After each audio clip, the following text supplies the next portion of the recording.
Ayubowan. Bringing you a different light onto different problems around Sri Lanka, we have assembled a different kind of youth for this. This is Seethala Eethala on Charana TV. ශ්‍රී ලංකාවේ වර්තමානයේ අපි මුහුණ දෙන ප්‍රශ්න පිළිබඳව කතා කරන සීතල ඊතල වැඩසටහන අද ශ්‍රී ලංකාවට විශාල අර්බුදයක් එහෙම නැත්නම් වසංගතයක් වෙච්ච ප්‍රශ්නයක් වගේම සමස්ත ලෝකයටම වසංගතයක් වෙච්ච ඒ ප්‍රශ්නයක් පිළිබඳව කතා කරන්නටයි අපි සූදානම්ෙන් ඉන්නේ. අපි බලමු සීතල ඊතල තුලින් අද අපි මොනවද කතා කරන්නේ කවුද අපිත් එක්ක කතා කරන්න සූදානම්ෙන් ඉන්නේ කියලා. Yes, indeed, Hiranya. And for this task that we have ahead, we have assembled a different kind of youth along with us. So let me introduce this amazing panel of guests. First off, we have Shimar Ahmed, who is the Charter President of the Rotaract Club of Pearl Island. He is also a Global Youth Ambassador for the International Global Network, simulated by the United Nations headquarters in New York. Shimar, welcome. Thank you, Sandro. And secondly, we have Sithiji Kavishma, who is reading for her bachelor's in teaching English as a second language at the University of Kelaniya. Sithiji, welcome. Hello, everyone. And next we have Senuri Jayasinghe, all the way from Nuwara. She is a law undergraduate and also she is a former Nuwara district coordinator for Sri Lanka Unites. Senuri, welcome. Thank you for having me, Sandra. And next we have Angelo Prabhajit, who is the head prefect of Asian Grammar School. He's also the Interact president of Asian Grammar School. Angelo, welcome. It's great to be here. And next we have Shiranti Senanayake, who is an advocate for youth empowerment incubation. She is also the UN Youth Delegate representing Sri Lanka in 2016 and 2017. Welcome, Shiranti. Ayubowan. And finally, we have Dinit Senaratne, who is reading for his BSc in Business Management at NSBM Green University. He's a three-time nationally accredited English announcer and a youth and peace activist. Welcome, Dinit. Good to be here, Sandra. Now, the speakers have assembled. Hiranya, it's time to introduce the topic for today. විනය කියන්නේ මොකක්ද වසංගතය කියන්නේ මොකක්ද කියන එක ගත්තාම පරස්පර විරෝධී වචන දෙකක් එකට එකතු කරලා මාතෘකාවක් යටතේ අද නව යෞවනින් 6 දෙනෙක් සීතල ඊතල වැඩසටහන ඔස්සේ ඔබට කතා කරන්න සූදානම්. නුවණැසින් සැරිසරන ඔබට චරණ ටීවී ඔස්සේ අද අපි කතා කරන්න බලාපොරොත්තු වෙමින් ඉන්නේ වසංගතයේ බලපෑම් වළක්වා ගැනීම සඳහා විනය භාවිතා කරන්න පුළුවන් මොන ආකාරයටද කියලා. ඉතින් සඳර අපි බලමු අද අපිත් එක්ක එකතු වෙලා ඉන්න තාරුණීන් 6 දෙනා මොන විදිහටද විනය වසංගතයෙන් එන බලපෑම් වළක්වා ගන්නට ඔවුන්ගේ මත තුලින් ඔවුන් කොහොමද වළක්වා ගන්නට විනය වසංගතේ වළක්වා ගන්නට විනය භාවිතා කරන්නේ සහ ඔවුන් මොකක්ද ප්‍රජාවට දෙන්නේ පණිවිඩය කියලා. Exactly, Hiranya. Discipline. Now, is discipline what you see in the military? Is it what you see in school? What is discipline exactly? And how do we use this to curb a pandemic, which is actually possible? Let's learn this from the amazing speakers that we have assembled for you. And starting off, we have, first of all, Shimar Ahmed, who will now take the floor. Shimar, the floor is yours. Many people from across the globe believe that human beings are somewhat of a machine. If they were born machines, wouldn't it be easier to install discipline onto everyone and let life go on from there? Or is discipline something that's instilled, or is it something that you eventually grow into? What is your take on this? Well, see, they say discipline is a sign of inner strength in comparison to a restrictive lifestyle. Now, if I gave you these two options, if you had to choose in between having good discipline or leading a restrictive lifestyle, okay, some may say it's the same thing, all right? Some may feel restricted when it comes to discipline. They will say, I'm living a very restrictive lifestyle, so therefore I'm disciplined. But your discipline is not, as in the perspective of discipline you have in your mind is not the perspective of discipline someone else has in theirs, right? It changes according to views and opinions. I'll take you all on a journey, all right? A little bit of a journey. Let's focus on self-control and target the pandemic a little. let's take our brothers and sisters of the Muslim community. They fast annually, right? They fast once every year. They have the month of Ramadan. So they fast 30 days during the month of Ramadan because it leads up to their festival on the end of the day. What do? What is a fast? It's where they abstain themselves from food or drink, any sort of food or drink, from dawn all the way till dusk, right? Is that discipline? Is that something that they're grown into? Because the second you are born, do they say, look, you have to fast today. You can't eat anything. I'm not going to feed you milk. I'm not going to give you anything. Or is it something that parents instill in them step by step? Gradually, when you're 3 years old, 4 years old, 5 years old, one day today, the next year, maybe 3 days, all right? And gradually it builds up, right? It's just that with discipline comes a whole new set of innovative ideas, all right? Why I brought this point out is simply the innovative ideas is plainly because when the human mind is restricted towards, now say, just because the pandemic came, right? And we all got restricted to a certain lifestyle. What did we do? We adapted. What happened when we adapted? We started thinking in different ways, right? Different clubs, different organizations, different corporate companies started thinking in different ways within days, all right? They started marketing in different ways. They started launching new products, everything. Why? It's because we want to adapt. We want to survive, right? We don't want to end our journey there, right? That's what we human beings are made of, okay? The ability to adapt, okay? So just like that, if one road is blocked, just an example, if one road is blocked, we choose another. But we don't really look at all the options that we have, right? We always had all these options around us. But we don't really look at these options unless we're constricted to a certain set of 4 walls, right? That restricts us from going across. Apart from that, I've been part of the Rotaract Club of Pearl Island for over a year now. I was a charter president, and we, just like this, we came up with an innovative idea this time, all right? We launched this project called the Fasting Perspective, okay? I gradually built up to this. Why I told you what fasting was, what the Muslims do, how it happens annually is because of this project. This project revolved around getting everyone who is not a Muslim, all right, to experience this, okay? Because it's a sense of discipline. I'm only going to focus on this because the rest of it I'll bring it to the discussion table. It's a sense of discipline.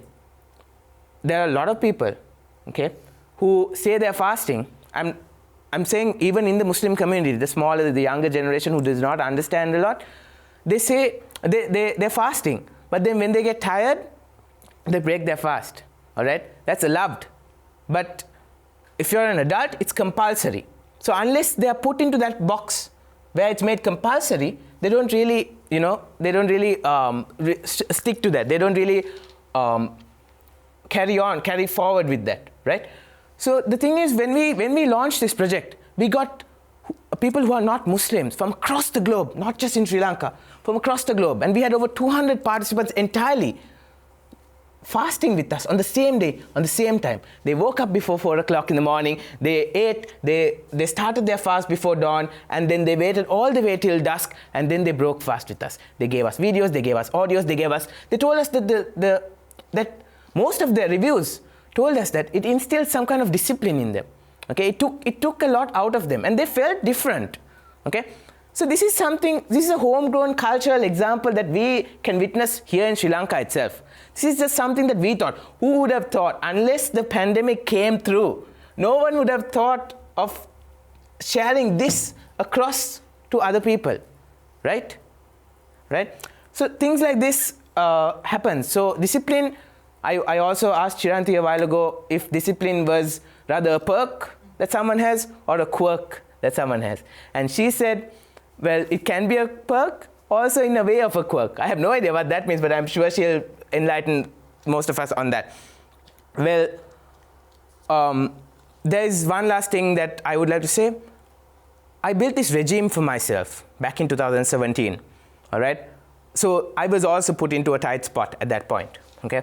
And then I researched and I learned for myself that it takes 3 days to commit to something entirely. Okay, 3 days of hard commitment. Self-discipline starts here. You tell yourself, you start it, 3 days. Okay, and then it takes another 7 days, additionally to that 3 days, to convert it into a habit. Okay, what happens next is that you wait for another 21 days. So that's a total of 1 month almost. What happens next? What does it convert into?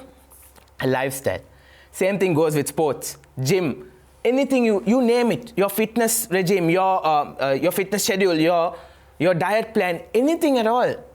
It's quite easy. The human brain is programmed to stop believing in something the second you do not feel it. If you do not feel it, you think it's not there, right? So what the key term here is consistency. Discipline comes in line with consistency. You do it over and over again, you believe it. You believe in it, right?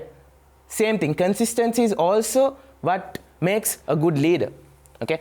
The other day I met a CEO of another company, and he spoke to me, and he asked another guy, what makes me a good leader? He asked another guy about himself, what makes me a good leader? The other guy said, it's when you ask me how my day was, and you really care about it. Because a lot of us ask each other, bro, how was the day? Okay, but we don't really care about the answer. We just ask it out of practice, right? It's not a set of skills and self-development traits that you obtain over the years that makes you a good leader. It's the little things like this that converts everything. Discipline on a regular basis. Okay, you discipline yourself. Everyone around you is going to know. Look, this guy knows what this girl, this woman, this male, this guy knows what he's doing. I respect him. Why? Because he knows his ideas. He knows his values. Different perspectives of people. Thank you. When a seed is planted, it doesn't always grow like this. It takes a little time. And I think that is what Shimar mentioned with consistency and how discipline aids consistency and vice versa as well. Small things and even big things take time. If you think that you don't feel a result, it's okay. Keep going, because one day there will come a day that you will feel a result. One day that small seed, you may not know, will have an enormous tree inside that seed, but you can only see it years later. I think the biggest point that we could honestly get from Shimar's speech. Hiranya? ඔව් සෙන්ඩර් ශිමර් කතාව පටන් ගන්නෙම විනය කියන දේ නිර්වචනය කරමින් විනය කියන එක පුද්ගලයාගෙන් පුද්ගලයාට සහ ස්ථානෙන් ස්ථානයට වෙනස් වෙන්න පුළුවන් කියන එක ඔහු අතින් කියවෙනවා. අපි බලමු විනය කියන දේ මට තියෙන විනය සෙන්ඩර් ඔයාට ඒක පොදු වෙන්නේ නැහැ. ඒ වගේම අපි මෙතන ඉන්න 6 දෙනාට තම තමන්ට අනුබද්ධ වෙච්ච විනයක් තියෙනවා. හැබැයි මේ අපිට එකිනෙකාට අනුබද්ධ වෙච්ච විනය රටක් විදිහට සහ ගෝලීය වශයෙන් මේ වසංගතය හමුවේ කොහොමද පවත්වා ගත යුත්තේ කියන එක අද අපි සීතල ඊතල තුලින් වඩාත් ගැඹුරුවට කතා කරන්න බලාපොරොත්තු වෙමින් ඉන්නවා. සිතිජි, I think now it's your chance to speak on that thing. Sitiji Kavisma, now the floor is yours.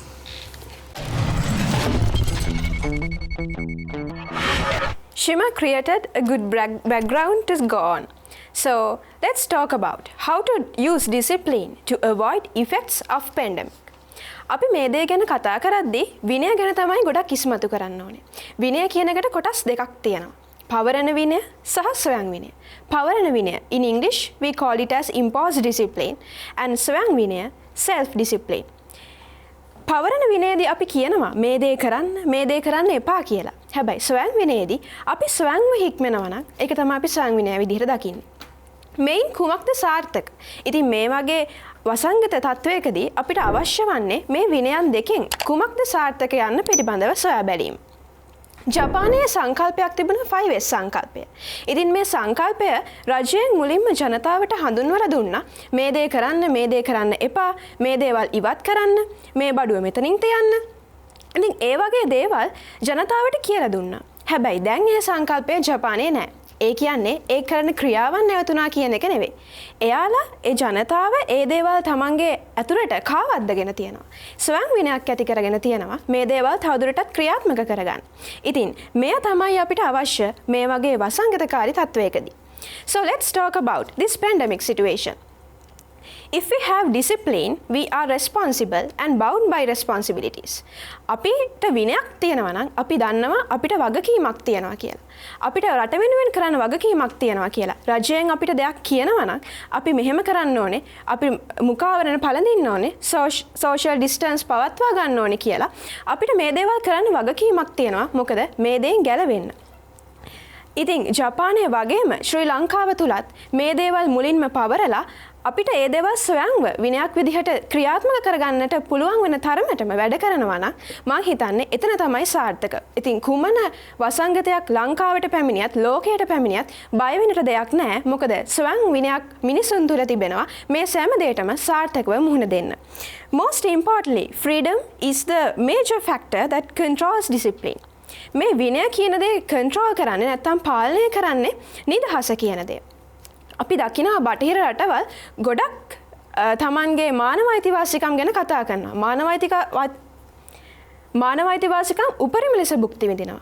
ඉතින් මේ වගේ කාලයකදී අපි දකිනවා එයාලා ඒ නිදහසත් මානව අයිතිවාසිකම් තුලින් දකින නිදහසත් එයාලා බලාපොරොත්තු වෙනවා. ඉතින් ඒ වගේ වෙලාවකදී රජය විසින් පනවනවා නිරෝධායන වැඩපිළිවෙළවල්. ඒ වගේම ඇඳිරි නීති. ඉතින් මේ දේවල් නිදහස සීමා කරනවා තමයි. ඉතින් රජයෙන් ඇඳිරි නීති නිරෝධායන බටහිර රටවල් මානව අයිතිවාසිකම් ගැන උපරිම ලෙස කතා කරනවා. ඉතින් ඒ දේවල් කතා කරද්දී එයාලා බලාපොරොත්තු වෙන නිදහස. ඉතින් මේ වගේ ව්‍යසනකාරී තත්වයකදී ඒ නිදහස පොඩ්ඩක් අවාසිදායක වෙනවා. මොකද රජයෙන් අපිට රජයෙන් ඒ ජනතාවට කියනවා නම් ඇඳිරි නීති වලට අනුව කටයුතු කරන්න, නිරෝධායන නීති වලට අනුව කටයුතු කරන්න කියලා එයාලා ඒ දේවල්වලට කැමති වෙන්නේ නැහැ. මොකද ඒකේ නිදහස සීමා වෙනවා. නමුත් අපි දකිනවා අපි South Asian country එකක් විදිහට අපිත් මානව අයිතිවාසිකම් භුක්ති විඳිනවා. ඒ වුණාට අපිට තියෙනවා විනයක්. අපිව සංස්කෘතියෙන් යම්කිසි සීමාවකට ලක් කරලා තියෙනවා. අපිට ඒ විනය කියන එකෙන් අපිට සංස්කෘතියෙන් යම්කිසි සීමාවක් පනවලා තියෙනවා. ඒ නිසා අපිට විනයක් තියෙනවා. නිදහස උපරිම ලෙස භුක්ති විඳින්නේ නැතුව රජයෙන් කියන දේ අපිට අනුගමනය කරන්න හැකියාවක් තියෙනවා. ඉතින් මං හිතන්නේ ඒක අපිට වාසියක්. මොකද රජයට පුළුවන් අපිට ඒ විනය ඇති කරන්න. මොකද අපේ මයින්ඩ්ස් ගොඩක් කන්ඩිෂන්. අපි ඒ දේවල් වලට හුරු වෙලා තියෙනවා. ඒ කියන්නේ අපිව කන්ට්‍රෝල් කරලා ඒ දේවල් පාලනය කරලා අපිට හොඳ දේවල් ලබා දෙන්න පුළුවන්. මං හිතන්නේ ඒක තමයි අපි දකින්න ඕන හොඳ දේ. ඒ වගේම මේ වගේ පැන්ඩමික් සිටුේෂන් එකකදී අපි හිතන්න ඕනේ අපේ රටේ ආර්ථිකය ගැන. රටේ විතරක් නෙවෙයි ලෝකෙම ආර්ථිකය ගැන. United Nations announces that our food systems are failing and COVID-19 pandemic is making things worse. We need to act now to avoid the worst impacts. ඉතින් මේකෙන් පැහැදිලි ලෝකයම ආහාර අර්බුදයකට මුහුණ දෙනවා. ඉතින් මේ වගේ තත්ත්වයකදී අපිට ප්‍රශ්නයක් නැහැ මං දකින විදිහට. ඒ කියන්නේ අපේ මිනිස්සු ගෙවතු වගාවට පුරුදුනා. ඒ වගේම ස්වයං පෝෂිතභාවයට හුරු වුණා. self sufficiency. ඒ දේ අපිට ඇති උනේ අපේ සංස්කෘතියෙන්. සංස්කෘතියෙන් ආදි මුතුන් මිත්තන් මේ දේවල් පවත්වාගෙන ආවා. තමාට අවශ්‍ය දේ තමා විසින්ම නිපදව ගන්න කියලා කිව්වා. ඉතින් ඒ දේ අපි තුල තිබුණ හින්දා, ඒ විනය අපි තුල තිබ්බ හින්දා අපිට ලේසි වුණා ඒ දේට හුරු වෙන්න. ඉතින් ඒ වගේ ඒ තුලින් ආර්ථික ස්වයංපෝෂිතභාවයට පත්වෙන්නට මම හිතන්නේ පියවරෙන් පියවර අපිට යන්නට පුළුවන්. ඉතින් මේ COVID-19 කියලා කියන්නේ එක පැන්ඩමික් එකක් විතරයි. අපි දන්නේ නැහැ අනාගතයට තව මොන වගේ අවස්ථාවන් වලට අපිට මුහුණ දෙන්නට වෙයිද කියලා. ඉතින් ඒ වගේ ඕනම අවස්ථාවකදී මුහුණ දෙන්නට අපිට අවශ්‍ය වන්නේ විනය. ඉතින් අපි බලමු අනිත් අයගේ අදහස් කොහොමද කියලා. Thank you very much සිතිජි. සිතිජි කතාව පටන් ගද්දිම ඇත්තටම සන්ඩ්‍රෝ අපි විනය කියලා එක වචනකින් අර්ථ දක්වන දේ බොහොම අපූර්වට කොටස් දෙකකට බෙදලා අපිට පෙන්වනවා. ස්වයං විනය සහ අපිට පවරණ විනය.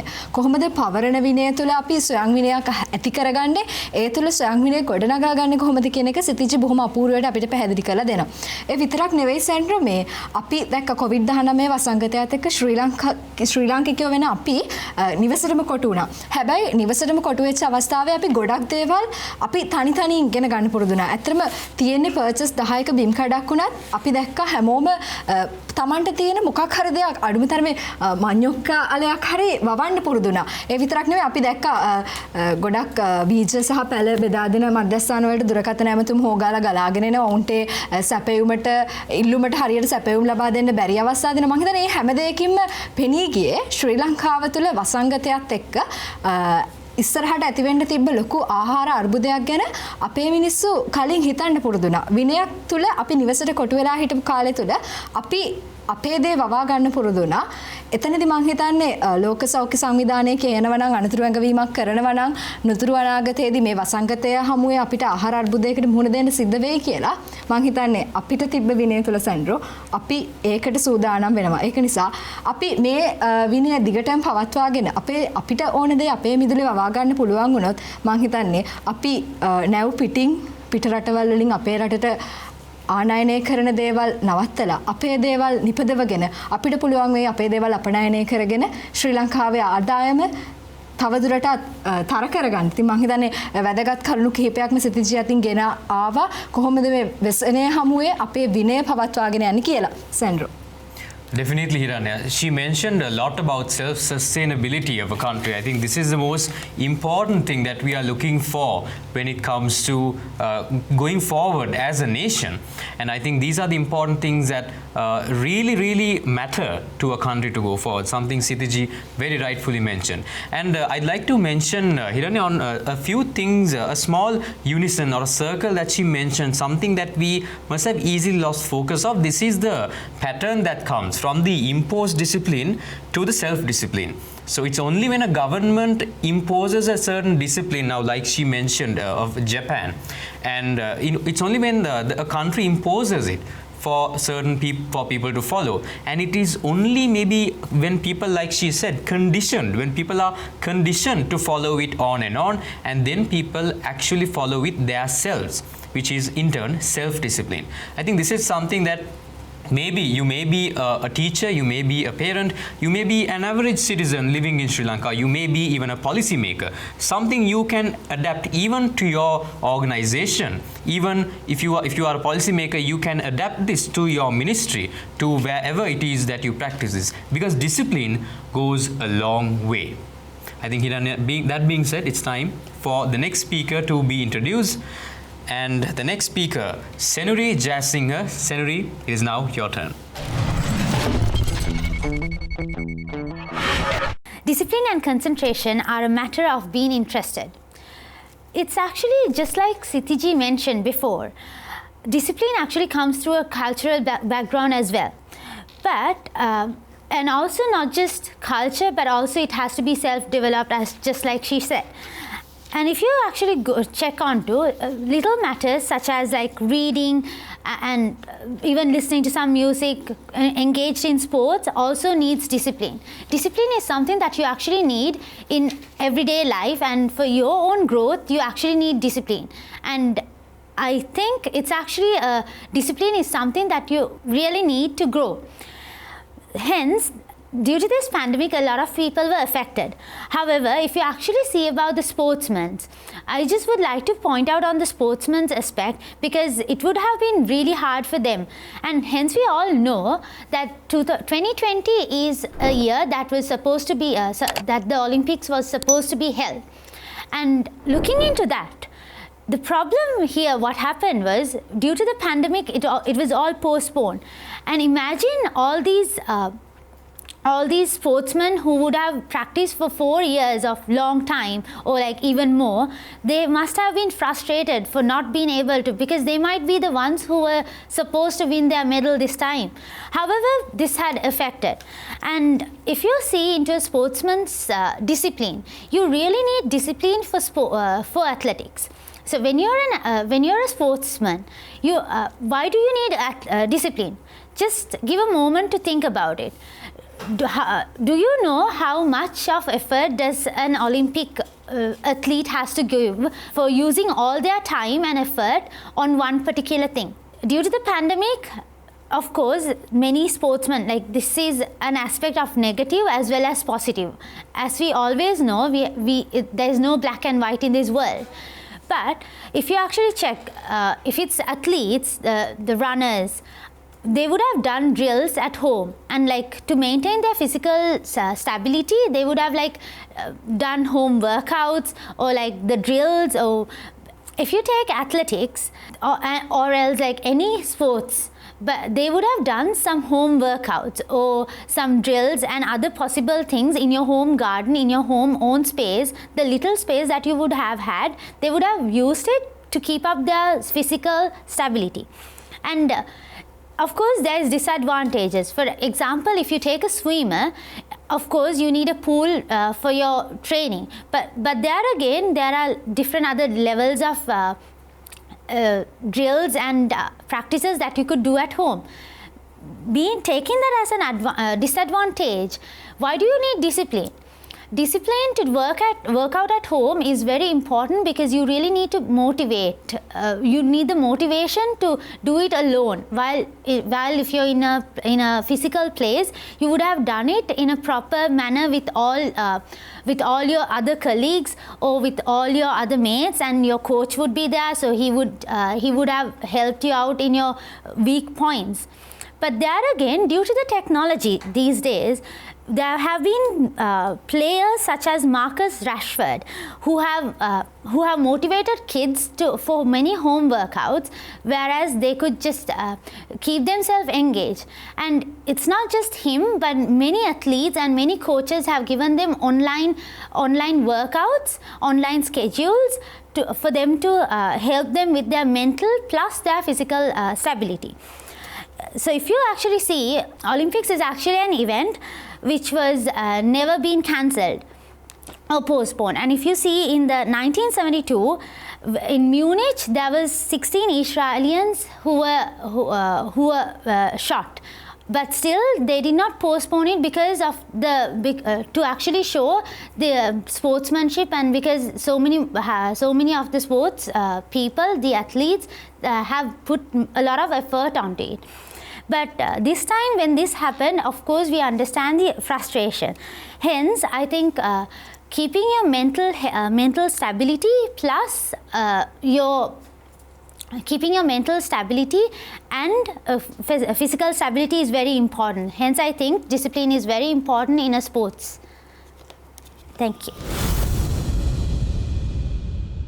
Thank you, Senuri, for that very insightful speech. She mentioned something that a lot of people haven't really touched on when it comes to this discipline, the subject of discipline and its relation to the pandemic. Now, the reason being here is many sportsmen have faced a big disadvantage when it comes to the pandemic, and also some very enthusiastic sportsmen really can't wait until these cricket stadiums and all of these things open up. And I believe famous people like Kumar Sangakkara, Mahela Jayawardene have said that the new normal for cricket, sports like even cricket, will actually be different, because batsmen who try to do things without the audience, it's a different atmosphere that they're looking forward to. So Senuri rightfully mentioned most of the challenges that sportsmen do and will definitely go through with this quote-unquote new normal that is going to come into place. Shirane? අනිවාර්යයෙන්ම සෙන්ඩ්‍රෝ. ක්‍රීඩකයෝ කියන්නේ විනය අතින් බොහොම ඉහළ තැනක ඉන්න පිරිසක් කියන එක අපි හැමෝම අහලා තියෙන දෙයක්. මොකද ඔවුන්ගේ දෛනික ක්‍රියාපිළිවෙත් එහෙම නැත්නම් ඔවුන්ගේ දෛනික වර්කවුට්ස් එක්ක ක්‍රීඩකයෝ බොහොම අපූර්වවට ඔවුන් තුළ ස්වයං විනයක් ඇති කර ගන්නවා. නමුත් මේ උදා වෙච්ච COVID-19 වසංගතයත් එක්ක ඔවුන්ගේ සම්පූර්ණ ඒ ක්‍රියාදාමයන්ම කන පිට පෙරලිච්ච අවස්ථාවක්. සෙන්ඩ්‍රි කිව්ව විදිහට ඔලිම්පික් 2020 දී පවත්වන්න තිබ්බ ඔලිම්පික් තරගාවලිය කල් යනවා. මෙන්න මේ විදිහට ක්‍රීඩකයන් තුළ ඇතිවෙච්ච අර්බුදකාරී තත්ත්වයන් තුළ ඔවුන්ගේ විනය පවත්වා ගනිමින් කොයි විදිහටද වසංගතයට මුහුණ දුන්නේ වසංගතය හමුවේ ඔවුන්ගේ විනය පවත්වා ගත්තේ කොහොමද කියන එක සෙන්රි බොහොම අපූර්වවට පැහැදිලි කරා. මම හිතන්නේ අයත් ක්‍රීඩාවට නෑකම් කියන කෙනෙක් නිසා වෙන්නට ඇති බොහොම අපූර්වවට ඒ දේවල් අපිත් එක්ක බෙදාගත්තේ. අපි බලමු විනය සහ මේ වසංගත තත්ත්වය මොන විදිහටද එකිනෙකට යාවෙන්නේ කියන එක වැඩිදුරටත් අපි කතා කරමු මේ කෙටි විරාමයෙන් අනතුරුව.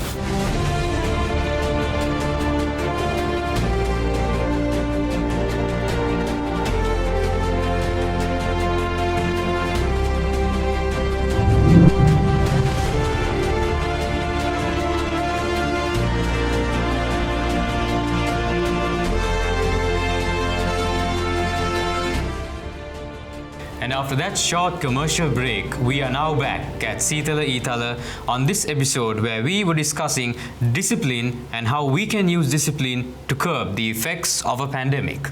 And now moving on to our next speaker on the floor, Angelo Prabhajit. Angelo, you now have the floor. After hearing what Shimar had to say, the definition of discipline, what that could be, went through my head. Right now, let's travel back to where discipline begins. Let's go to school. In school, you're taught to wear a uniform, so the same thing that everyone wears, and you're taught to cut your nails. You're taught to cut your hair accordingly, right? And why is this? This is to create discipline. And what exactly is discipline? Let's take a few aspects here, right? The first aspect, and the factors here are actually coinciding, and they actually repeat, right? So the first aspect being a school prefect, right? A school prefect is taught to follow the rules, to have a sense of professionalism and to do their duty, right? And secondly, a citizen, a normal citizen of a nation, they're taught to follow the rules given by the government, to follow the constitution and respect the politicians and so on and so forth, right? And taking it to religion, right? Even in religion, we are taught to be kind, we are taught to respect the elderly. And now the few things that are repeated here are respect and to be kind to each other, and yeah, to be disciplined as a whole, right? So my question here is that exactly what discipline means? Does that entirely define discipline, right? Could it not be, like Shima said, could it not be empathy, in a way, like being a leader? Could it not be giving out hope? And from this, I'd like to relate this to the COVID-19 situation we have going on now, right?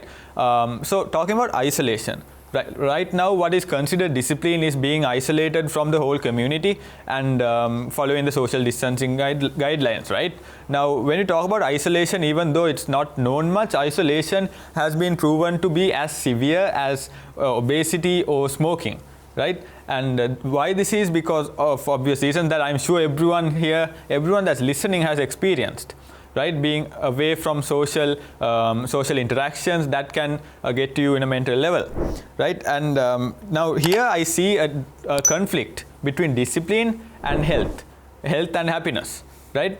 And how does the balance occur here, right? So moving on from that point where we can discuss on the discussion round, one key thing I've seen, like I said before, does discipline mean, like even in situations like this, is discipline defined as spreading out hope, right? One key thing I'd like to mention out here is how Japan, when China was at spiking of COVID-19 cases, Japan went out to help them, and in their aid packages they had a small poem written, a small poem that came from ancient Japan and was very historical. To put it shortly, what that poem meant was, even though in different places, we are under the same sky. Now, setting aside all differences and striving in unity in times like this is that discipline. And furthermore, talking about a local aspect here.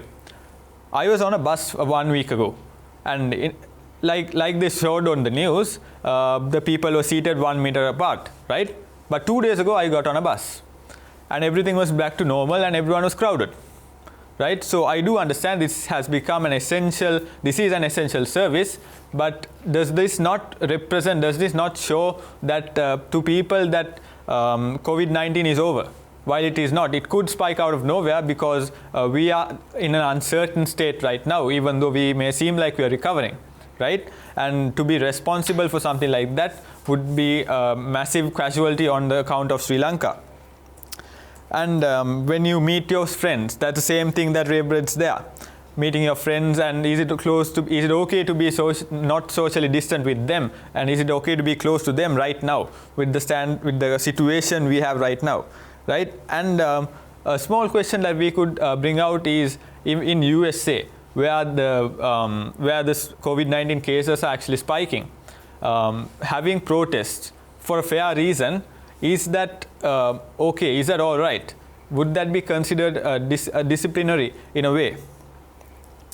And as my fellow speaker said, like when you're doing athletics, when you're doing a certain thing, working, to continue that at home, that could be considered as discipline, because just because your school cancelled doesn't mean you have to stop your education. You can continue that at home and keep going on with that, right? And on a concept of global leaders, like we've seen many nations, this is not a very unknown fact, we've seen many nations striving to save their economy over fighting COVID-19, right? And from this, I'd like to take a positive example of Germany, how Germany tackled COVID-19 and saved their economy in a better way, right? Which was to help out their people rather than to cut them out and do it in another way, to rather help out the people, the citizens in their small businesses, the large businesses, to give out loans, to give out money to stabilize their businesses, right?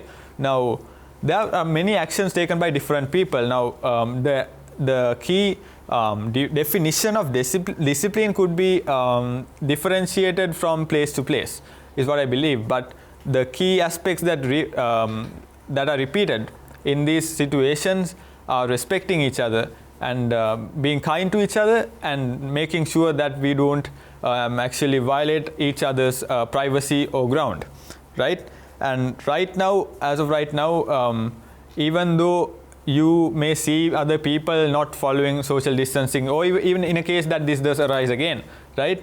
In a place where this does not, in a case where this does not, where we still have to follow social distancing, you should indeed follow it, because right now having that discipline is what exactly matters. Thank you. Thank you very much, Angelo. කරුණු ගණනාවකින් ඔහු අපූර්ව විදිහට විනය හා මේ ආපදා තත්ත්වේ නැත්නම් වසංගතය හැමුවේ අපි කොයි විදිහටද මුහුණ දුන්නේ කියන එක ඔහු අපිට ඉස්මතු කරලා දුන්නා. මම ඔහුගේ කතාවේ හරිම කැමති වෙච්ච තැනක් තමයි සෙන්ට්‍රෝ මේ අර ජපානයෙන් චීනෙට උදව් කරන්න. එහෙම නැත්නම් ඒ බාණ්ඩ හුවමාරුවක් සිද්ධ වෙන වෙලාවකදී බොහොම අපූර්ව ඔහුගේ කතාවේදී කියන බොහොම අපූර්ව කාව්‍ය පද පෙළක් ඒ යවපු බාණ්ඩවල ලියලා තිබුණලු. හැබැයි ඒකේ කියලා තිබ්බ වචන වලින් මම ඔහු අතින් කියවිච්ච දේවල් වලින් ආසමුනේ අපි කවුරු මොන රටේ ජීවත් වෙන මිනිස්සු උනත් අපි එකම අහසක් යට ජීවත් වෙන මිනිස්සු. ඒකෙදි කියවෙන්නේ අපි බොහොම සමානුපාතිකව ජීවත් වෙන මිනිස්සු. අපි හැමෝම මනුස්ස වර්ගයට අයිති මිනිස්සු ජීවි කොට්ටාශයක් කියන එක. ඉතින් ඇන්ජලෝ තවදුරටත් කියන පාසලේදී අපි විනය අපිට මුලින්ම උගන්වනවා. හැම ආගමකම අපිට විනය කියන දේ අපිට කාවක් දෙනවා. අපේ හැම ආගමකම කියවෙන විදිහට අපි අනිත් කෙනාට ප්‍රේම කරන්න, අපි තමන් උපමා කරලා අනිත් කෙනා ගැන හිතන්න, නැති බැරියත් එක්ක හැමදේම බෙදා හදා ගන්න, ආදරය පතුරන්න, සමානාත්මතාවය බෙදා ගන්න. මෙන්න මේ කියන කරුණු ටික අපේ විනය පද්ධතියට ඇතුළත් වුණා නම් මම හිතන්නේ ඒ තුල අපිට මේ වසංගතය, මේ තියෙන COVID-19 වසංගතය නෙවෙයි, ඕනම වසංගතයකට නොබියව දෙන්න පුළුවන් වෙයි. මම හිතන්නේ සෙන්ඩ්‍රෝ මොකද්ද ඒ ගැන හිතන්නේ? Definitely, Hiranya. Now, when he mentioned that, I think the best part about that is the reason why. Now, why does such a small poem make such a big difference? Because people, a point that he mentioned, something that is even worse, even as worse as obesity, that is isolation. And the human psychology behind that.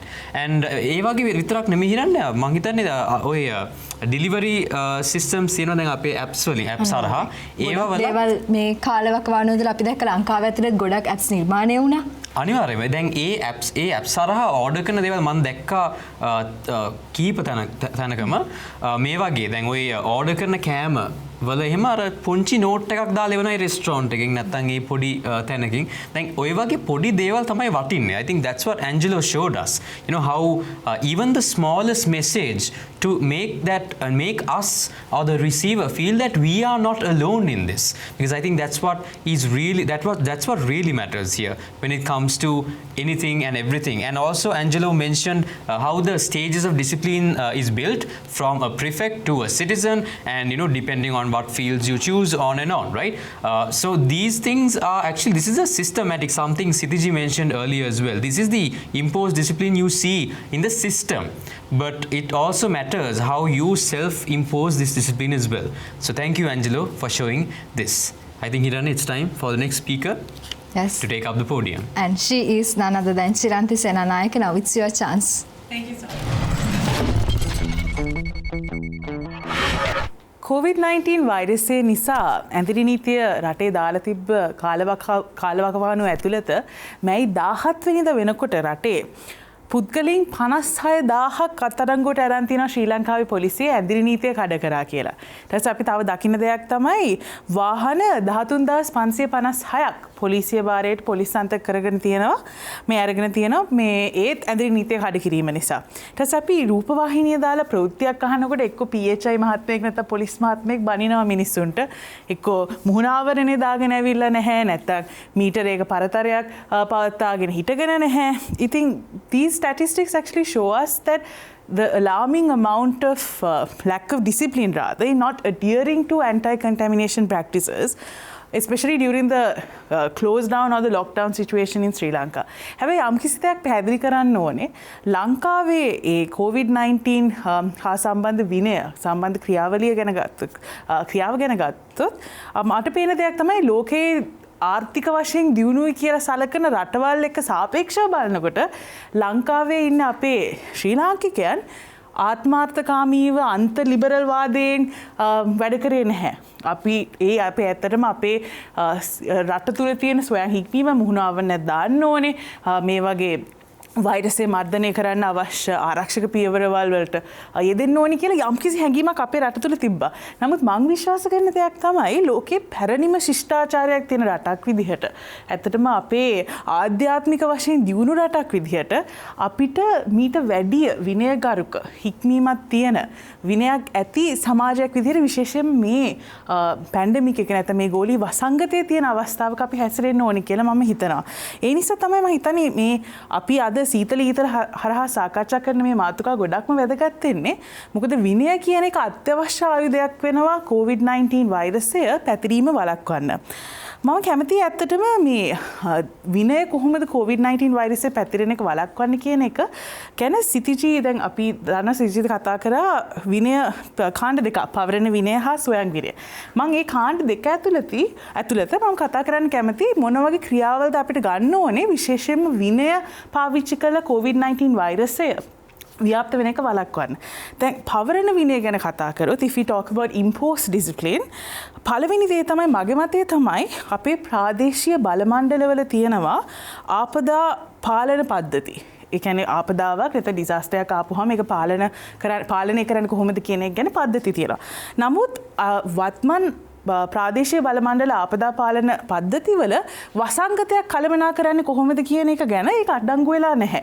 ඒ හින්දා මම දැක්ක දෙයක් තමයි දැන් COVID-19 වෛරසය ආපුවාම විශේෂයෙන්ම our local governments, they had a massive problem in actually responding to the pandemic as a disaster itself. මොකද අපේ පද්ධතිය ඒකට ලෑස් වෙලා තිබ්බේ නැහැ. ඉතින් මුල් දවස්වල මේ කේසස් වැඩි වෙන දවස්වල මුල්ම සති දෙක තුල ප්‍රාදේශීය මට්ටමින් විවිධ ප්‍රශ්න මතුවුණා. It was a little chaotic and people weren't listening because the system wasn't ready.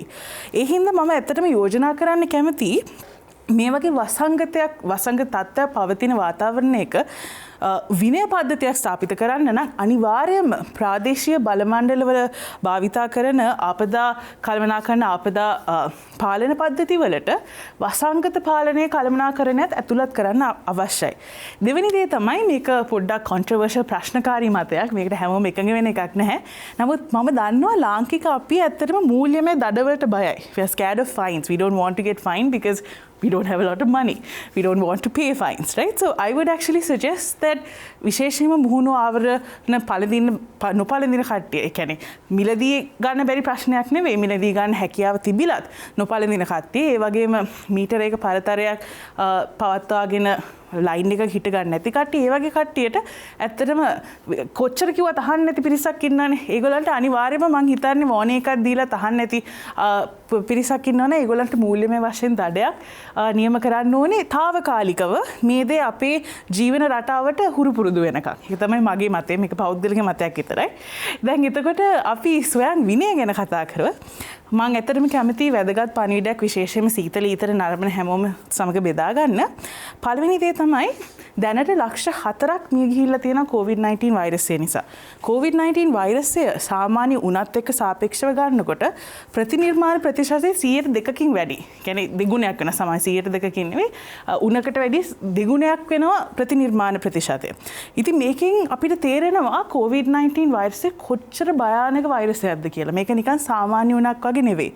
රටේ ඇඳිරි නීතිය ටිකින් ටික ලිහිල් කරා කියලා COVID-19 වෛරසය නැවතිලා නැහැ. ඒක තාම ව්‍යාප්ත වීම පමිතර නෙවෙයි. නමුත් COVID-19 තිබෙන වෛරසයේ තිබෙන කේසස් දෛනිකව අපිට දැනගන්න ලැබෙනවා ප්‍රවෘත්ති හරහා. ඉතින් අපි ඇත්තටම ඒ හින්දා ඇදිරි නීතිය ලිහිල් කරා කියලා COVID-19 ඉවර වුණා. පෝස්ට් COVID-19 ලෝකෙට නෙවෙයි අපි තාම එළඹිලා තියෙන්නේ. ඒ පණිවිඩය මම ඇත්තටම බෙදා ගන්න කැමති සීතල ඊතර නරඹන හැමෝමත් එක්ක. ඒ වගේම මේ තාම කියන්න කැමති දෙයක් තමයි ඔබ මුහුණාවරණයක් ඇත්තටම පළඳින්නේ තමන්ව අනුන්ගෙන් බේරගන්න නෙවෙයි අනුන් තමන්ගෙන් බේරගන්න. ඒ තමයි මුහුණාවරණික ප්‍රධාන පරමාර්ථය. අනුන්ව තමන්ගෙන් බේරගන්න. තමන්ට වෛරස් එක තිබ්බොත් you ensure that you don't contaminate someone else. So it's very important. විශේෂයෙන්ම මේ කාල වකවානුව ඇතුළත විනයගරුක හික්මීමක් තියෙන පුරවැසියන් විදිහට අපේ ආරක්ෂාව වෙනුවෙන්, ඒ වගේම අපේ ආදරණීයන්ගේ ආරක්ෂාව වෙනුවෙන්, ඒ වගේම සමාජයේ ආරක්ෂාව වෙනුවෙන්, ලෝකයේ ආරක්ෂාව වෙනුවෙන් අනිවාර්යයෙන්ම COVID-19 වෛරසයේ ව්‍යාප්ත වීම වැළැක්වීමට අවශ්‍ය ආරක්ෂා පියවරවල් අනුගමනය කරන්න. ස්තුතියි. Thank you very much Shiranthi. සැන්ඩ්‍රෝ මේ එයාගේ කතාවෙන් පස්සේ මට මතක් වෙච්ච දෙයක් තමයි මේ ඔයත් මාත් දෙන්නම මේ ප්‍රිෆෙක්ට් විදේශ නායක විදිහට ඉස්කෝලේ යන කාලේ හිටපු නිසා ඒ මතකයේ චුට්ටක් මතක් කරලා දෙන්න මම කැමති වුණා ඔයත් එක්ක මේ මොකද අර කියන දේ අහන්නෙම නැති කොටාශයක් හිටියනේ හැම ඉස්කෝලේකම වගේ අපි කොච්චර කිව්වත් පොලිමේ ඉන්න කිව්වත් මම හිතන්නේ චිරන්ති විද්‍යාලයේ හිටපු ප්‍රධාන ශිෂ්‍ය නායිකාවක් විදිහට ඒ මතකයේ බොහොම අපූර්වට ඇයටත් මතකයේ ඇති මොකද කොච්චර කිව්වත් පොලිමේ යන්න කියලා යන්නෙම නැති පිරිසක් ඉන්නවා කෑ ගහන්න එපා කියලා කොච්චර කිව්වත් ඒක අහන්න නැති පිරිසක් අනිවාර්යෙන් හැම ඉස්කෝලේකම ඉන්නවා මම හිතන්නේ මේ මම දැක්ක සමාජ මාධ්‍යෙත් තියෙනවා කොච්චර කිව්වත් කියන දේ අහන්න නැතුව ඉන්නේ දැනටත් ගෙදරට වෙලා ඉන්න කිව්වට හිටියේ නැත්තේ මුහුණු ආවරණය දාන්න කිව්වට දාගෙන එළියට ගියේ නැත්තේ ඉස්කෝලේ යන කාලේ පොලිමට ඉන්න කිව්වහම හිටපු නැති පිරිස කියලා. මං හිතන්නේ පාසලෙන් විනය හැදෙන්න ඕනේ කියන එක අපි කලින් වතාවෙදිත් කතා කරේ. කලින් දින ගණනාවකදීත් කතා කරේ මෙන්න මේ කරුණ නිසා. මොකද රටකට ප්‍රශ්නයක් ඇති වෙච්ච වෙලාවක අපි තුල විනය ඇති කරගෙන තිබ්බනම් අපිට තව කෙනෙක්ට උපදෙස් දෙන්නට වෙන්නේ නැහැ. ඒ විතරක් නෙවෙයි සෙන්ඩර් අපි දැක්ක විශේෂයෙන් සමාජ මාධ්‍යවල විතරක් නෙවෙයි රූප මාධ්‍යවලත් අපි දැක්ක ගෙදරට වෙලා ඉන්න එළියට එන්න එපා ගෙදරට වෙලා ඉන්න. අපි හැමෝම අපිටම කියා ගන්නවා. මං හිතන්නේ අපි එකපාරක් කිව්වනම් එළියට එන්න එපා ඉන්ද්‍රිය නීතිය දාලා තියෙන ගෙදරට වෙලා ඉන්න කියලා. ඇයි අපිට ඒක අහන්න බැරි? ඒ කියන්නේ මේ අර ඉස්සර ඉස්කෝලේ වුණ දේ දැන් ඇත්තට සමාජයේ. අනිවාර්යෙන් මට ඇත්තටම මම ගෙදර ඉඳන් රූපවාහිනිය නරඹන හැම වෙලාවකම මට මතක් වුණේ ඔන්න ඔක. අපි කියනවා ඔහොමින්ද නෑ ඒත් කියන දේ අහන්න. හැබැයි රට ඇතුලේ තුනේ ඔන්න ඔය දෙයමයි. ඒක නිසා තමන්ගේ විනය පාලනය කරගන්න. තමන්ට හික්මීමක් ඇති කරගන්න. එතකොට අනිවාර්යෙන්ම අපිට රටක හික්මීමක් ඇති කරගෙන එළඹෙන ඕනම වසංගතයකට නොබියව මුහුණ දෙන්න පුළුවන් වෙනවා. සෙන්ඩ්‍රෝ. Definitely. Hiranya, something that Shiranti has always mentioned on the show is that we should make a problem personal to us. That is when we can bring forward a solution. And like she rightfully mentioned even in this as well, she mentioned how if you make the problem personal, because when you are put a fine to not wearing your mask, it becomes personal because it's your money coming out of the pocket, right? So this is honestly a really great solution, but the implementation wise I'm sure we can go into discussion in the discussion round, but it's a really innovative solution for this, because something that we as people don't like is when we don't like it when it's personal also, when the problem is personal. But when it is personal also, we can actually go forward with this because it's affecting everyone, right? Why did I know that, like Shiranti mentioned, you said that a lot of people did in fact get arrested, but most of Sri Lanka was at their home. Why? Because they were scared. Because this virus wasn't just for these types of people, it was for every single one.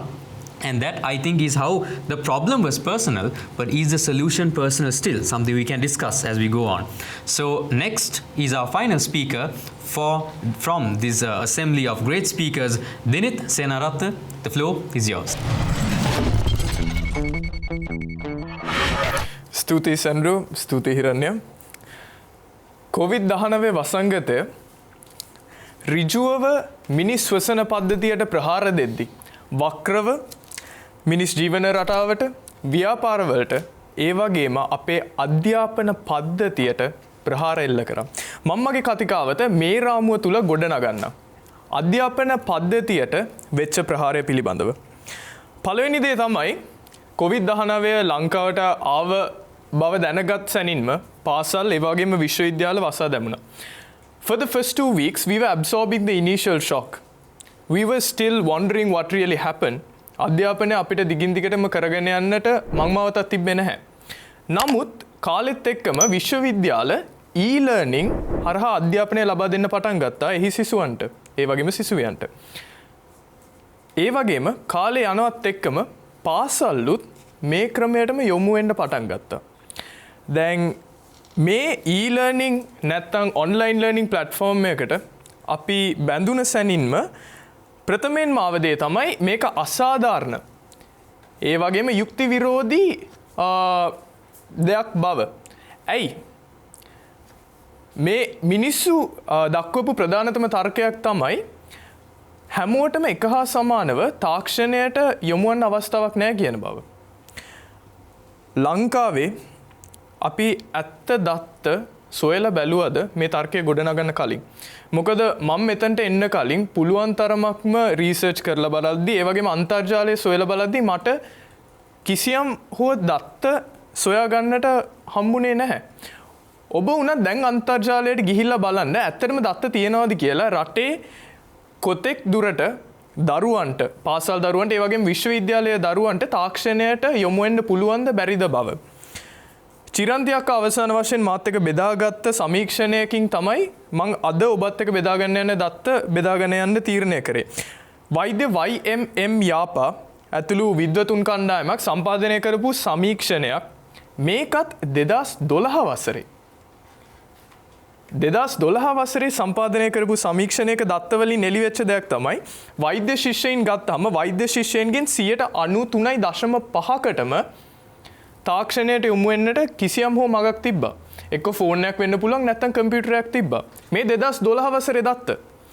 දැන් 2020ට එද්දි මං හිතනවා මේක සෑහෙන දුරට දියුණු වෙලා ඇති කියලා. වෛද්‍ය ශිෂ්‍යයින් පමණක් නෙමේ, පාසල් දරුවන් ගත්තහමත් මම හිතනවා ඔවුන්ට මේ තාක්ෂණයට යොමු වන්නට මංමාවත් ඇති කියලා. දැන් මෙතන තියෙන එක අඩුපාඩුකමක් තමයි, ලොකු අඩුපාඩුකමක් අපේ ලාංකික ජන හා සංඛ්‍යාලේඛන දෙපාර්තමේන්තුව ගත්තාම මේ දත්ත නොමැතිවීම මං හිතනවා මං වගේම උගලන්ට තේරෙන ලොකු අඩුපාඩුවක් කියලා. Why is this? Because I believe this data is essential for the development of a country. Think about it. If you don't know up to which extent students have access to electronics or not, really affects how a community, how a country can grow. දැන් ඊට පස්සේ ගෙනාපු තර්කය තමයි, හරි දැන් අපිට තියෙන ක්‍රමයක්, නමුත් ක්‍රමය භාවිතා කරන්නේ කොහොමද? ඉංග්‍රීසි ඒ වගේම තාක්ෂණික දැනුම ළමයිට නැණි කියන දේ. කොහොමත් අපි වෙනසක් හඳුන්වලා දෙද්දි මේකට විරෝධතාවයක් එනවා. මෙන්න මෙතන තමයි සොයං විනය කියන දේ සම්බන්ධ වෙන්නේ. අලුත් දෙයක් ඉගෙන ගන්න කොහොමත් මිනිහෙක් කැමති නැත්නම් එයාට ඒක if change is imposed on you, people definitely have a certain amount of resistance towards it. But it's your responsibility to grab what it can actually teach you. If a kid can use Instagram or TikTok, I believe he has the capabilities to actually put in effort and learn how to use a simple website. Maybe My Teams or maybe even a Zoom call. Kids have that literate capacity. So I don't believe that they can bring it up as a defending fact to claim that this method is unsuccessful. But anyway, once this was imposed, once students actually got used to the system, another thing I realized was many students were skipping out on lectures because they just attended only to mark attendance. And that was it for them. මාත් මේ ළඟදී මගේ යාළුවෙක් හම්බුණා මෙයාත් එක්ක කතා කරද්දී එයා කිව්වා මං එයාගෙන් ඇහුවා මේ මචං ඔයගලන්ට අද මේ ලෙක්චර්ස් මුකුත් නැද්ද කියලා. මෙයා කිව්වා පිස්සුද කොල්ලෝ මම කම්පියුටරේ ඔන් කරා ඇටෙන්ඩන්ස් මාක් කරා දැන් කම්පියුටරේ ගෙදර තාම ඔන් මම මෙතන ඔයත් එක්ක එහෙම කියලා තමයි මට කිව්වේ. දැන් මෙහෙම ගියොත් මේ ක්‍රමය ඇත්තටම සාර්ථකද? සොයන් විනයක් ඇති වෙන්න ඕනේ මෙන්න මේ තැනයි. අවසාන වශයෙන් මේක පුද්ගලික වගකීමක් පමණක් නෙවෙයි මේක ජාතික වගකීමක්. මොකද මේ නවතින් හඳුන්වා දුන්න තාක්ෂණයක්නේ. අපේ අධ්‍යාපන ක්‍රමයේ මෙතෙක්කල් තාක්ෂණය සමග සමීපයෙන් වැඩ කරපු සිස්ටම් එකක් තිබ්බේ නැහැ. Technology and education never worked in synergy. I see this as opportunity. මොකද මේ COVID-19 වසංගතය ඉවර වෙනවත් එක්කම අපි අපේ පරණ පද්ධතියට වැටුනොත් අපි අපිටම කරගන්නේ ලොකු හානියක් විදියට තමයි මම දකින්නේ. Mokada, this is a chance for us to change and take a step forward. So it might get difficult for us, but if the authorities have the discipline, if we have the discipline to actually act on this, to remember what we learned through this, and to work with a system that goes along with education as well as technology, I believe Sri Lanka can take an extra step forward coming out of COVID-19. Thank you very much for your time. When an arrow is shot from the bow, there is a resistance in the wind, but that is exactly why the arrow flies directly into its target. Dinit mentioned change brings resistance. People don't always like change. It's uncomfortable for them. But this uncomfortability is what we call growth. And Dinit mentioned this very beautifully for all of us. And something really technical that he mentioned was how Sri Lanka, when he was looking for facts, he couldn't find facts. Now, if you compare this to another nation, with all due respect, we will see honestly that there are so many agencies that have facts, so many people that have had facts. But in Sri Lanka, we could only find one person in one field that had done that particular research, isn't it, Dinit? And this shows how much of research and development and absorption of facts and data. Sure, it is there to a certain extent in Sri Lanka, but that it is definitely, we have to accept that it's weak. Something that Sri Lanka can definitely improve on, because only then can these scholars, these decision makers, remember, scholars can't always make policy decisions. It's the people with wisdom who can make these decisions. So all of these people will be able to, when and if what Dinit said could be improved in this nation. So adding on to that, he also mentioned, Hiranya, something that we really did have to get used to, this synergy between education and technology. I think this is the main point that he spoke about. How the discipline inside that, education and technology, is not very prominently seen. And I think this is something that we as Sri Lankans will definitely have to work on as we go forward. Mukada, Hiranya, you would also agree that lectures තිබ්බම ඒක laptop එක on කරලා අපි වෙන කොහේ හරි ගියාම ඒක ඇත්තටම ඒකේ අගයක් නැහැ නේද? අගයක් නැතුව යනවා. අන්න හරි. So Hiranya, you'd also like to add something? අනිවාර්යයෙන් දිනිත් කියපු දෙයටත් සැන්ඩ්‍රෝයා කියපු දෙයටත් මම ඒක සිංහලෙන් කිව්වොත් මොකද දිනිත්ගේ කතාවෙන් බොහොම සරලව ඒක කියවුණා ශ්‍රී ලංකාවේ දත්ත පද්ධතියක් හරියට ක්‍රමානුකූලව පවත්වාගෙන යනවා නම් අපිට ඕනම කෙනෙකුට ඕනම දෙයක් ප්‍රකාශ කරන්න කලින් නිවැරදි තොරතුරු ගන්න පුළුවන්. නමුත් එක පරීක්ෂණ පද්ධතියක් විතරයි තිබ්බේ ශ්‍රී ලංකාවේ වෛද්‍ය සිසුන් කොපමණ ප්‍රමාණයක් පරිගණක සාක්ෂරතාවය එහෙම නැත්නම් තාක්ෂණයක එකතු වෙලා ඉන්නවද කියන එක. අපි යෝජනා කරමු. අපි ආයාචනා කරමු ශ්‍රී ලංකාවේ බලධාරීන්ට ඔවුන්ට තීරණ ගන්න පුළුවන් පුද්ගලයින්ට ශ්‍රී ලංකාව තුළ නිවැරදි තොරතුරු අරගන්න ඒ වගේම නිවැරදි තොරතුරු ගබඩා කරන්න පුළුවන් පද්ධතියක් ශ්‍රී ලංකාව තුළ ගොඩනැගුණොත් සීතල ඊතල අපේ වැඩසටහන ඉදිරියට කරගෙන යන්නටත් අපි ඒ තුළින් රටට දෙයක් දුන්නා කියන්නටත් අපිට නිහතමානීව ආඩම්බර වෙන්න පුළුවන් වෙයි. ඒ වගේම තමයි අපි ආයාචනා කරමු. පාසල් පද්ධතීන් තුළ පාසලේ විදුහල්පතිතුමලාට තුමියන්ලට ඒ වගේම ආචාර්ය මණ්ඩලයන් වලට විශ්වවිද්‍යාල පද්ධතිය තුළට මේ කොවිඩ් නිසා අපිට ලැබුණු තාක්ෂණය හා අධ්‍යාපනය එකට ගෙනියන වැඩපිළිවෙල දිගටම කරගෙන යන්න පුළුවන් වෙන්න කියලා. අපි මේ කෙටි විරාමෙන් අනතුරුව බලමු මේ 6 දෙනා මොන විදිහටද ඔවුන්ගේ මත ඝට්ටනයන් එක එකතු වෙන්නේ කියලා.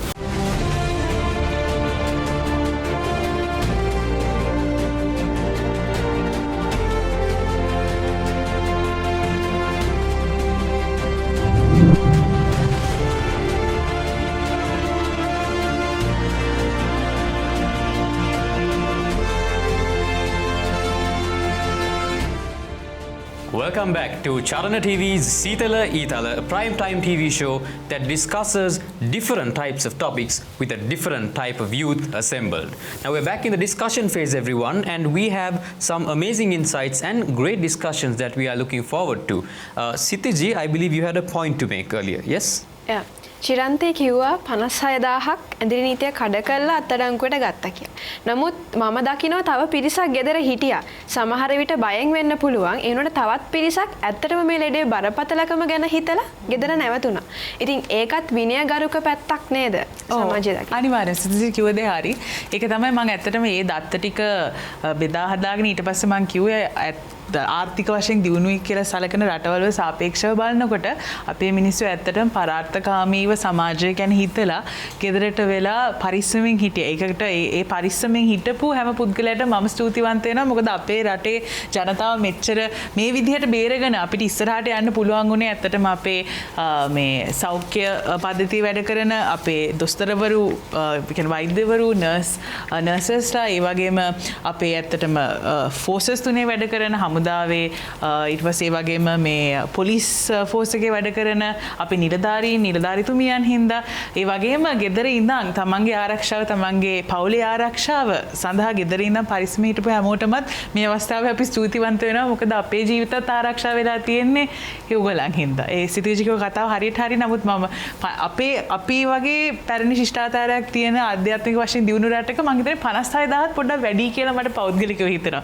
ඒක තමයි මම පොයින්ට් එක ගැන කතා කරේ. ශිරාන්ති මම ඒකට දෙයක් එකතු කරන්න. අනිවාර්යෙන් අපි ග්‍රාම සේවක මහත්වරුන් මහත්මරියන් වගේම PHI මහත්වරුන්වත් මතක් කරන්න ඕනේ මේ වෙලාවේ. මොකද ඔවුන් අතිනොත් අති විශාල මෙහෙවරක් කෙරුණා මේ වසංගත තත්වයෙන් අපේ රට මුදා ගන්න. ඒ වගේම තමයි මට හිතුණා ඒ අත්‍යවශ්‍ය සේවා ගැන කතා කරච්ච නිසා ශ්‍රී ලංකාවේ අත්‍යවශ්‍ය සේවාවල නිරත වෙච්ච පුද්ගලයන් ඇත්තටම රට වෙනුවෙන් විශාල මෙහෙවරක් කරද්දී ඒ වගේම පිට රටවල් වල ඉඳන් ලංකාවට ආපු පිරිසක් හිටියා. සමහරුන්ට වසංගතයේ තියෙන බව දැන ලංකාවට ආවා. ඒ වගේම එහෙම නොදැන ලංකාවට ඇවිල්ලා නිරෝධායන මධ්‍යස්ථානවල කාලය ගත කරපු අය හිටියා. අපි මම ප්‍රශ්නයක් අහන්න කැමති කවට උනත් උත්තර දෙන්න පුළුවන්. ඔවුන්ට මොකද දෙන්න පුළුවන් පණිවිඩය? ඔවුන් වසංගතයේ තියෙන බව තහවුරු වෙච්ච කෙනෙක් නම් ඔවුන් සමාජයට ආවම මොන විදිහටද හැසිරෙන්න ඕනේ සහ ඔවුන් මොන වගේ හික්මීමකින්ද කටයුතු කරන්නට ඕනේ කියන එක.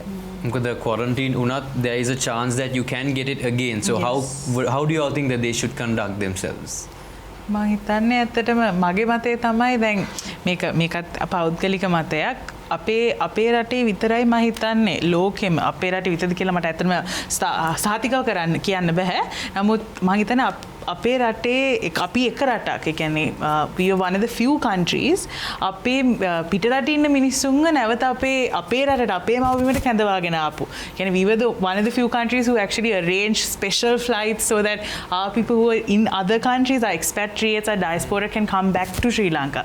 ඉතින් ඒ වගේ අපේ මිනිස්සු අපේ සහෝදරයෝ නේද එක්ක ඉතාලියේ හිර වෙලා ඉන්නේ. නැත්නම් ඇමරිකාවේ හිර වෙලා ඉන්නේ. එහෙම හිතලා ඉවර වෙලා ආපහු ගෙන්නගත්ත එක අපේ රටේ අපේ විශේෂයෙන්ම අපේ රාජ්‍යයේ අපේ ජනතාව පුරවැසියා කියන හැඟීම තියෙන එක ලොකු දෙයක්. නමුත් මම ඇත්තටම ආයාචනයක් කරනවා දැන් අනිවාර්යයෙන්ම මෙතන තාවකාලිකව අපේ රටට සුවය ලබන්න ආපු පිරිසකුත් ඉන්නවා. මොකද ඒ පිට රටක පුරවැසි භාවයක් තියෙන කටි ඩුවල් සිටිසන්ස්ලා ඉන්නවා. අනිවාර්යයෙන්ම ඔබතුමන්ලා අපේ රටේ සෞඛ්‍ය පද්ධතියෙන් අපේ පද්ධති වලින්ම සුවය ලැබලා නැවත පිටරට ගියාම අපේ රට හැල්ලුවට ලක් කරන්න එපා. මොකද මම දන්න දෙයක් තමයි අනිවාර්යයෙන්ම පිටරට ජීවත් වෙන ගොඩක් ශ්‍රී ලාංකිකයෝ කියනවා රට දාලා ගියේ රටේකෝ හොඳ නෑ නැත්තම් වටිනාකමක් නෑ. ඒ වගේ මෙසේජ් එකක් කවදාවත් ආයේ ජාත්‍යන්තරයට ගෙනියන්න එපා. මොකද අපි ඔප්පු කරලා තියෙනවා අපේ රටට අපේ පුරවැසියව ආරක්ෂා කරන්න පුළුවන් කියලා. Yes, go ahead. Yeah, I'd also like to add something to this. People claim that there's no place like home, right? මේ වසංගතය එනකන් ලංකාවෙන් පිට ජීවත් වෙච්ච ශ්‍රී ලාංකිකයන්ට සමහර විට අමතක වෙන්න ඇති ගෙදර. ගෙදර නෙමෙයි සුදුසුම වචනේ නිවස කියන තැන පිළිබඳව. ලංකාව වගේ සුරක්ෂිත භූමියක් කොහෙ ගියත් නැහැ. ඒක තමයි මං හිතන විදිහට ගොඩක් අය දැඟලුවා. ඒ කියන්නේ මාලදිවයිනේ හැම හිර වෙලා හිටපු ශ්‍රී ලාංකිකයන් කිව්වා ඒගොල්ලන්ට මේ වගේ තත්ත්වයක් තමයි තියෙන්නේ. පුළුවන් නම් රටට කැඳවලා ගේන්න කියලා. අපේ බලධාරීනේ ගත්ත පියවර හින්දා තමයි ඒගොල්ලන්ට එන්න අවස්ථාවකුත් ලැබුණේ. අර චිරන්තය අක්කා කිව්වාගේ මෙහෙම තමයි. නැවතත් රටට ගිහිල්ලා ඒගොල්ලන් කියන්න පටන් ගත්තොත් රටේ මෙහෙම තත්ත්වයක් තියෙන අපි කැමති නැහැ කියලා අපි කරන්නේ ලොකු වරදක්. Well, see, I do know that Sri Lanka doesn't stand amongst the top of the countries who's handled the pandemic at its best. But in terms of tourism, in terms of being hospitable, okay, to the entire globe, right? We've been one of the top 10, if I'm not mistaken, countries that has been hospitable to all citizens of our own country. But not just that, it does not stop there. One thing that even CNN pointed out was there were a few New Zealanders and a few Europeans who were stuck in Sri Lanka, all right? But there's actually two sides to this, okay? There were a group of people, all right, in somewhere around Anuradhapura, or the central province, all right? So they had been robbed by Sri Lankans itself, all right? And they had been left with nothing but the clothes that they were wearing on that day, okay? But what they had done was the group of foreigners, they had been walking and they had found another village, okay? This was also on Nas, if I'm not mistaken. This village, Nas right? Daily, that is a Nas famous Daily. YouTube channel, yes, worldwide. Exactly, that one. This village had been so accommodative to all of these foreigners that they kept all of them within their homes for over 1.5 months. Okay, this is something we've been taught from our childhood. That's actually something that we have to acknowledge from, like, it's because we are Sri Lankans that we have been able to accommodate this kind of culture into ourselves. Because see, even if someone comes to our house today, okay, in need of something, we obviously help them, right? We don't send them out empty-handed. If they say they're hungry, we give them something that we have. At least we give them something and go buy something else again for us, right? We don't stop just like that. So that is one thing that I would like to bring out. But apart from that, well, again, like Chiranti said, I second that entirely, because that also went on global news saying Sri Lanka is taking in, they sent all special flights. They first sent it to China when it outbroke in Wuhan, when the situation was so serious. They sent 2 special flights to China and brought everyone back. Okay, no other country did that at that point, right? So it was of timely importance of that at that time. Okay, no one would think, like, we were at home, we wouldn't know. We didn't experience it firsthand. But for those people who were stuck in China, their perspective, our country actually took us back, right? Despite us leaving it. Right? I mean, of course, guilt will kill them from inside, but our mother nation did what it was supposed to do. As in that point, on that perspective, our country is quite rich. Okay, it does have its faults. Okay, it does have its faults, but it also has points where it's rich. But there's also one more point I would like to touch on. I hope that answers your question, though, entirely. One other point that I would like to touch on is when the first few victims of Sri Lanka got COVID-19 or were affected by the COVID-19 virus, people looked at them very differently. Okay, this was something wrong that we came across. Okay, as if they were the virus. Okay, they're not, as in not just Sri Lankans, but even Chinese people who were inside of Sri Lanka. Okay, it was not because they had the virus, it's because they looked Chinese. Okay, I still remember I was walking on the road and a friend of mine said, the Chinese man can Yeah. Corona. I mean, So I went to the hospital because my leg, I had a small injury in my leg. I went to get it checked. There, a Chinese man got off a 3-wheeler, all right, and another mother and a son tried to get into that 3-wheeler, and I heard the mother saying, no, the Chinese man just got off. Don't go into that. I was like, how It's a can you? stereotypes, right? Yeah, how can you? It's, I mean, he may be coming to the hospital to look at someone else, or but he seemed quite normal. But people have the stereotype side of Sri Lanka needs to change. That has to change. But just like I said, there's always the good and the bad in Sri Lanka, you know. Thank you, Shimar. Like, while addressing that, Shimar, I'd like to divert back to the discipline side of things that we were discussing on, while appreciating those really important points. Now, now all of you speakers must have remembered, Hiranya, there was this huge wave right after the curfew was slightly lifted. This alcohol wave, I think something we can really talk when it comes to discipline. So people lined up in streets and bars, you know, and zero social distancing rules were followed. So what do you all have to say about this, and how did Sri Lanka handle discipline when it comes to this aspect?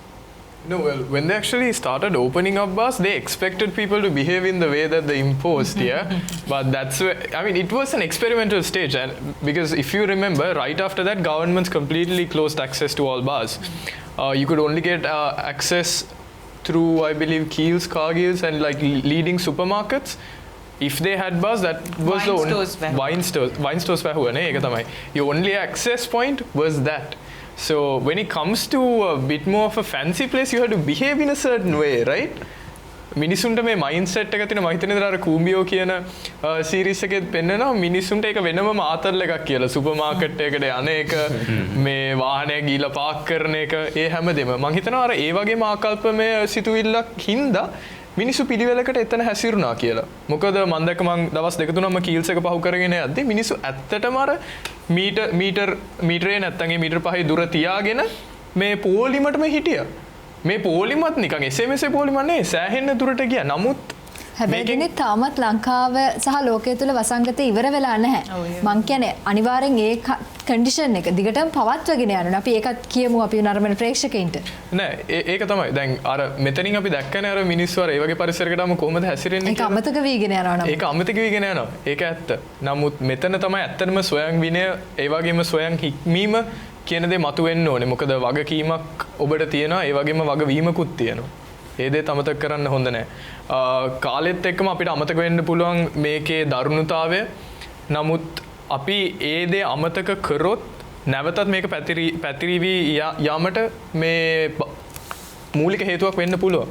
Again, we need to be careful, we need to be attentive, not forget the lessons that we learned, but continue and progress with what we did. තව ටික කාලයකට අපි ඇත්තටම ස්වයං විනය හදාarලා අපි මේ දේ අල්ලන් ගියා නම් තව මාස දෙකක් නැත්තම් තුනකට මං හිතනවා අපිට නිට්ටයවටම මේ දේ රටෙන් ඉවත් කරලා දාන්න පුළුවන් වෙයි කියලා.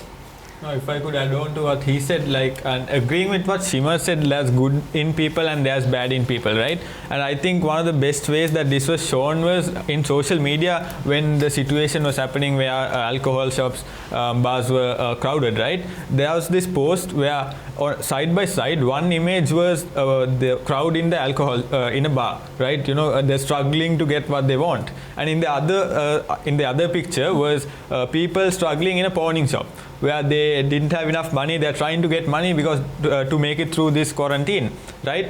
And that actually shows us because actually, like, let's think about how there was over 1,000 casualties, there are 1,000 COVID-19 patients in Sri Lanka, right?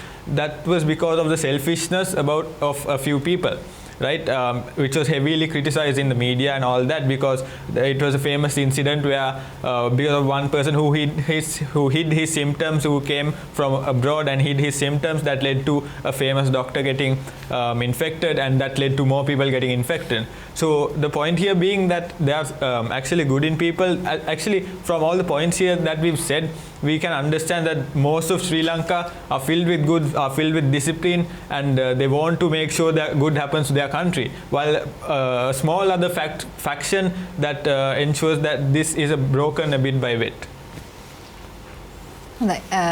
බොහොම අපූර්ව මතගටනයක් මම හිතන්නේ තමන් තුළ තිබ්බ නිසඟ අදහස උන් ඉදිරිපත් කරා මොන විදිහටද ඇත්තටම ඇන්ජලෝ කියපු විදිහට ශ්‍රී ලංකාවේ බහුතර ප්‍රජාව ස්වයං විනයකින් හික්මීමකින් සහිත පුද්ගලයන්. නමුත් කිහිප දෙනෙක් නැති වෙච්ච තැනක අර කියන්නේ මේ කිරි කලයට ගොම බින්දුවක් වටනත් ඇති කියලා ඒක සම්පූර්ණයෙන්ම දූෂණය වෙන අනේ විදිහට ශ්‍රී ලංකාව තුළ ස්වයං හික්මීමක් විනයක් නැති කිහිප දෙනෙක් හිටියොත් ඇති නැවත වරක් වසංගතය ඉස්මතු වෙලා ඒක පැතිරෙන්න අපි අවසාන වශයෙන් සැන්ඩ්‍රෝ මේ 6 දෙනාට මොනවද කියන්න තියෙන උන්ගේ අවසාන නිගමනයන් මොනවද කියලා අපි බලමු starting from Shivar. Well, thank you Hiranya for that. Going back to what I'll leave my final comments now. Starting off with what Dinit ended off with, people are forgetting the laws, right? So what I have to say to this is going back to when I started today, this session, I started off by saying how you can create a lifestyle, right? So that is what we need to do right now. Okay, we need to make sure that people build that habit which is converted later on into the commitment, into a habit, the habit into a lifestyle. That's what we need to incorporate here.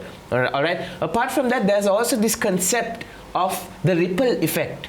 Okay, it's usually the ripple effect of kindness. It's where one person's kindness, one person does an act of kindness to the other, and the other does it to the other, and it goes on, it moves on. But this can also be the ripple effect of discipline, and we can launch it here in Sri Lanka itself. This is actually a good solution, because if one person instills the discipline in themselves, the people around him will want to instill the discipline in themselves as well. But the person who instills the discipline in himself has to always, at all times, be an idol. He can't, even for a second during this pandemic, if he loses his focus and goes on to one of those bars or whatever and does that again, it's going to come out on media, and media, you know, when social media takes over, even the smallest image can turn into something destructive.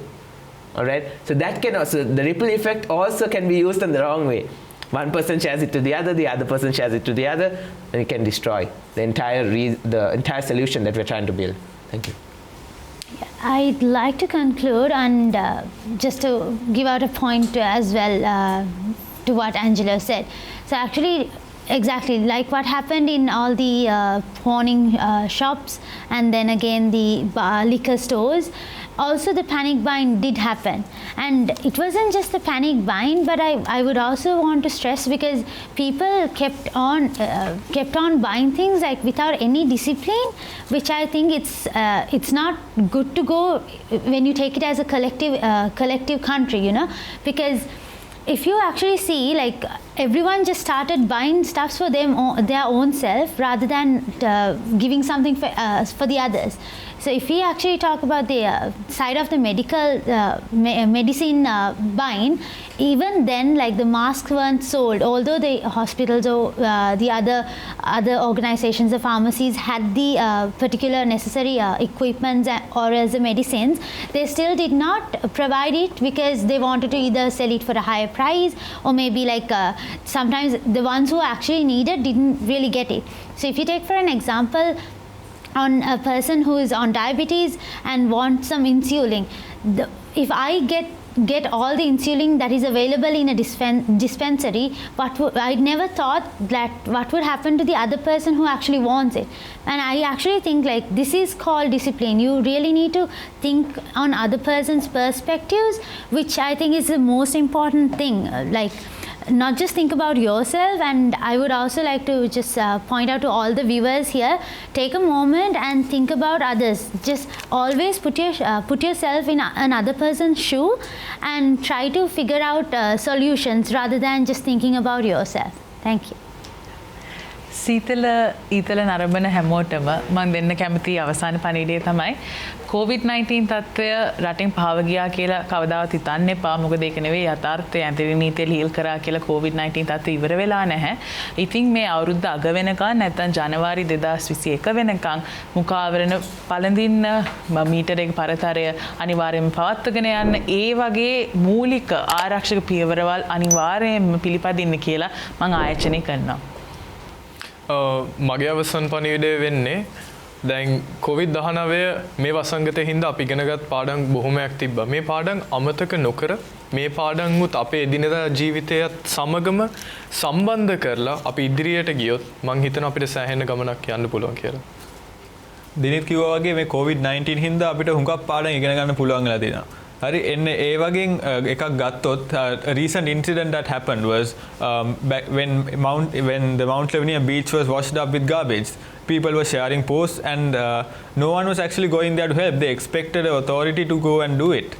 And I think people should step up more and to actually go out and do the work, which exactly we can correlate to this incident with the pandemic, where you actually do social distancing, practice social distancing until it's the right time. You show leadership and through that you inspire others. So it's actually self-discipline that matters here the most in this situation. and I would like to add a point to Shima. අපි අතරම කතා කරොත් media discipline ගැන ඇතරම මේ media අපිට ලොකු සේවයක් කළා. මේ මිනිසුන්ගේ පොසිටිව් පැත්තත් නෙගටිව් පැත්තත් කතා කරා. ඉතින් මම හිතනවා අර නෙගටිව් පැත්ත කතා කරනකොට මිනිස්සු මේ දේවල් කරා. මිනිස්සු ඇත්තටම මේ දේ අපිට මේ දේ මිනිස්සු ඇත්තටම මේ වේසනේදී අපිට සහයෝගය ලබා දුන්නා කියන පැත්තත් හයිලයිට් කරනවා නම් මම හිතන්නේ මිනිස්සු එකෙන් මොටිවේට් වෙනවා. ඒ වගේම මේ හැම කෙනාම කතා කර දෙයින් අපිට තේරෙන්නේ මේ විනය පවත්වා ගැනීමට අපිට ශක්තිය තියෙනවා, ධෛර්යය තියෙනවා. ඉතින් මේ හැම දෙනාගෙම ඉල්ලන්නේ අපි ඒක එකට කරමු. එකට ගොඩ නැගෙමු. Thank you. ඔබට මතක ඇති ශ්‍රී ලංකාවෙන් වාර්තා වෙච්ච පළවෙනි කොරෝනා වෛරසය තිබ්බ ආසාදිතයා වෙන්නේ චීන ජාතික කාන්තාවක්. අපි ඇයට පූර්ණ සුවය ලබා දීලා ශ්‍රී ලංකාවෙන් පිටමං කරනවා. ශ්‍රී ලංකාව අපි ලෝකෙට පෙන්නනවා අපි බොහොම විනයගරුක ඒ වගේම යුක්තිගරුක රටක් කියලා. අපි ළඟට එන ඕනම කෙනෙක් ශ්‍රීම කිව්ව විදිහට අපි හිස්සතින් යවන්නේ නැහැ කියන එක අපි ලෝකෙට පෙන්නුවා. අපි අවම මරණ සංඛ්‍යාවකින් කොරෝනා ආසාදනය වළක්වා ගන්න තත්ත්වයටපත් වුණා. ඒ හැම දෙයකටම හේතුව අපිට තිබ්බ ස්වයං විනය හික්මීම.